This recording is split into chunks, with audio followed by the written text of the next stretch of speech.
فاسألوا أهل الذكر إن كنتم لا Tanya تعلمون. jawab. Jawab secara ilmiah.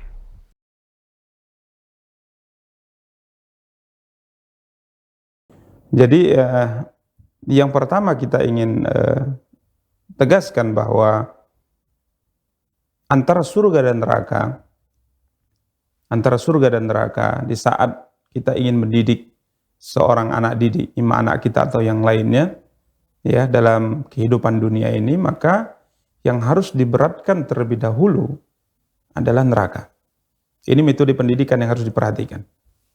Ya, karenanya para ulama tatkala membahas tentang al-khauf war raja, rasa takut dari neraka Allah, rasa harap dari surga Allah dengan surga Allah Subhanahu wa taala, maka rasa takut ini timbul karena kita tahu neraka itu bagaimana. Ar-raja, rasa harap ini akan timbul tatkala kita tahu bagaimana surga Allah Subhanahu wa taala. Ya. Maka dalam kondisi kita sehat walafiat sebagaimana saat ini, yang harus diberatkan, ya, yang harus dikuatkan itu adalah rasa takut, bukan rasa harap. Sekalipun rasa harap itu tetap harus ada, karena dia merupakan motor penggerak untuk beramal saleh. Tapi di saat kita sehat walafiat, para ummahat yang dimuliakan dan dirahmati oleh Allah, yang harus kita titik beratkan pembinaan hati kita adalah rasa takut. Ya, maka banyak. Silahkan baca tentang neraka dan sebagainya. Karena ini yang diingatkan oleh para ulama. Karena orang kalau dalam kondisi sehat walafiat, dia titik beratkan pengetahuannya tentang raja, tentang surga Allah SWT, maka dia menjadi orang yang meremehkan dosa. Ya, meremehkan dosa. Seperti misalnya berbicara tentang orang yang beriman, ya, sekalipun dosanya banyak, tatkala ditimbang kebaikan dan keburukannya, kalau seandainya kebaikannya lebih berat sekalipun dosanya banyak, tapi tetap lebih menang adalah amal kebaikannya, maka Allah akan masukkan dia ke dalam surga yang seperti ini, sebagainya.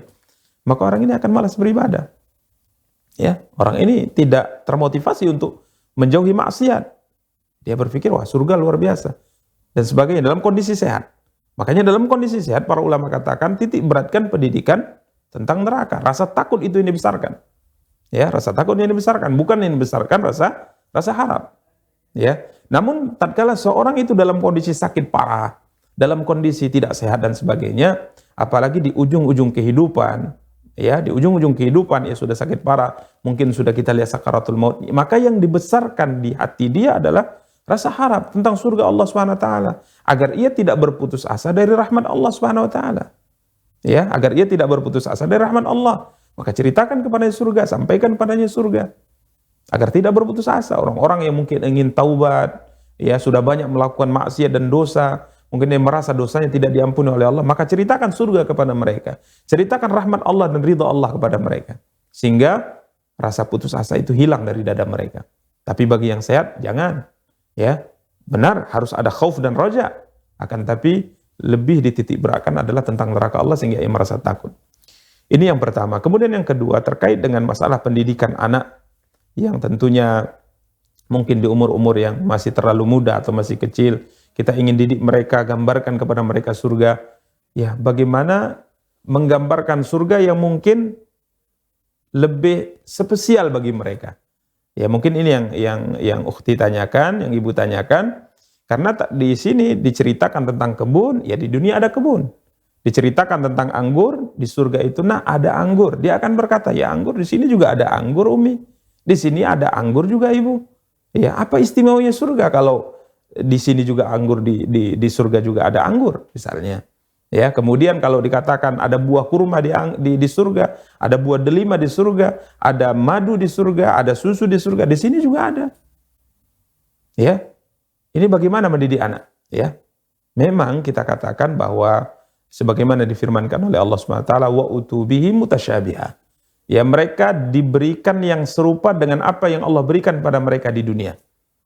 Jadi di dunia ini Allah anugerahkan pada kita anggur, di dunia ini Allah anugerahkan kepada kita buah-buahan dan yang lainnya, maka di surga juga diberikan anggur. Tapi Abdullah bin Abbas mengatakan serupa dalam nama tapi berbeda dalam hakikat. Ya, dalam nama saja yang sama. Anggur, ya anggur juga. Inabun, inabun. Di dunia namanya anggur, di surganya nama anggur. Namanya sama, akan tapi hakikatnya berbeda. Ya, dari rasanya, dari kenikmatannya dan sebagainya itu berbeda. Ini perlu kita pahami juga. Dan kalau seandainya untuk pendidikan, di sana ada ayat, ada hadis yang berbicara lebih dalam tentang surga. Ya mungkin mengajak mereka berpikir dan menjadi hal yang spesial dalam hati mereka. Ya silakan, mungkin bisa diceritakan tentang sungai susu. Ya, disebutkan Allah dalam surat Muhammad. Ya, ada sungai madu. Ini untuk menggerakkan imajinasi mereka agar mereka berpikir surga itu istimewa gitu. Ini yang mungkin ibu inginkan, ukhti inginkan, ya gerakkan dengan ini. Mungkin ayat yang berbicara tentang anggur ini tidak sesuai untuk memotivasi mereka, carilah ayat-ayat yang lain, banyak sekali. Sebagaimana saya sebutkan tadi, ceritalah tentang sungai susu yang tidak terbayangkan oleh mereka. Ceritalah tentang sungai khamr, ceritalah tentang sungai madu, ya. Ceritakan kepada mereka. Ya, kemudian ceritakan hadis sangat banyak. Ya, hadis sangat banyak di mana disebutkan ada satu pohon di surga yang tatkala kita berjalan di bawah naungan pohon ini, sekian puluh tahun kita berjalan di bawah naungan sampai di ujungnya, ya, di ujungnya sekian puluh tahun baru sampai ke ujung. Artinya pohonnya sangat besar, ya, pohonnya sangat besar. Kemudian ceritakan bahwa buah-buah surga ini sekalipun anggur, ya, sekalipun delima, sekalipun apel, sekalipun kurma, akan tapi kita diberikan oleh Allah dengan buah ini tidak seperti diberikannya di dunia. Tatkala kita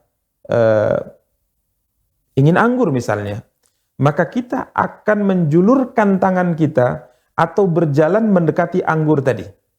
Berbeda dengan surga.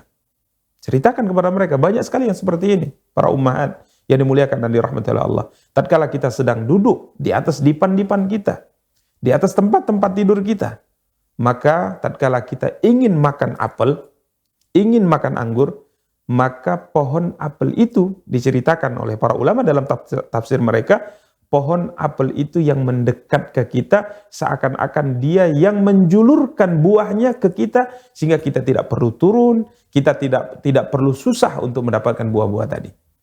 Jadi bisa, ya, ceritakan saja banyak ayat dalam hal yang seperti ini yang bisa membuat mereka berpikir bahwa surga itu sekalipun namanya sama tapi hakikatnya berbeda. Banyak sekali. Hanya saja mungkin butuh